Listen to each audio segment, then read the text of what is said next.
Bonjour et bienvenue dans les coulisses de Bismart. C'est bientôt le week-end, mais avant je vous propose de regarder le best-of de l'émission du jour.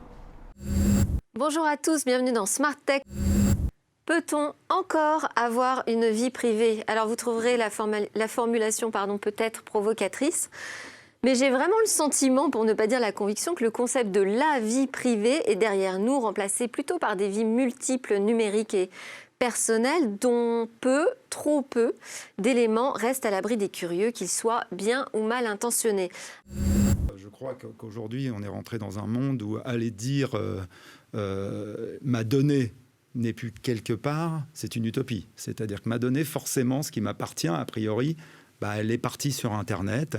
Et de plus en plus, et non seulement elle est partie, mais en plus, elle est mélangée avec d'autres données via des algorithmes. Ce qui fait qu'au final, moi, je suis quelque part en tant qu'individu et consommateur, je dois m'habituer à cela. Et en plus, j'accède à des services gratuits. Donc, quelque part, le prix à payer de l'accès à ces services gratuits, c'est bien, effectivement, de partager ma donnée.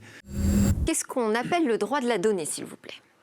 Très bonne question. Alors, le droit de la donnée, ça n'existe pas encore sur le plan universitaire. J'ai écrit un livre sous ce titre parce que, pour moi, c'est le droit qui va s'appliquer à l'information mise en format numérique, en fait. Je schématise parce que la donnée peut être papier, mais je m'intéresse essentiellement au numérique. Et donc, moi, je divise le monde de la donnée en deux. Il y a les données à caractère personnel qui occupent la plus grande partie de l'espace aujourd'hui. Puis, il y a le reste, c'est-à-dire les autres données à caractère non personnel, qui, pour moi, sont frappées par des réglementations multiples. Et en fait, Delphine, c'est très simple. Pour moi, la donnée, c'est le reflet des biens et des personnes au format binaire. Donc, c'est l'accessoire. Et d'ailleurs, je pense qu'il faut raisonner comme ça. La donnée personnelle est un attribut de la personnalité. C'est le prolongement de votre moi, c'est votre moi. On peut être aussi prudent qu'on veut. On peut avoir l'impression de ne partager aucune donnée. En fait, on partage des données en permanence sans s'en rendre compte. Tout le monde a un téléphone portable. Si vous avez un téléphone portable, pour qu'il fonctionne, l'opérateur téléphonique doit savoir en permanence où vous vous trouvez. Et sur base de cette information-là, on peut savoir pratiquement tout sur vous. Urbaine, qu'est-ce que c'est l'IA urbaine? Qu'est-ce que ça veut dire? Alors voilà, donc l'IA urbaine, c'est un terme qui a été un peu découvert et forgé pendant ce tour du monde. Et justement, c'est l'ensemble des IA déployées en contexte urbain.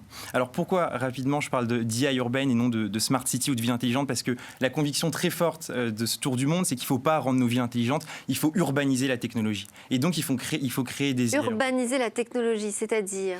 Alors, urbaniser la technologie, ça veut dire quoi? Ça veut dire deux choses. La première, c'est, et vous en parliez tout à l'heure par rapport à la donnée, en fait, c'est faire un contrat social autour de la technologie.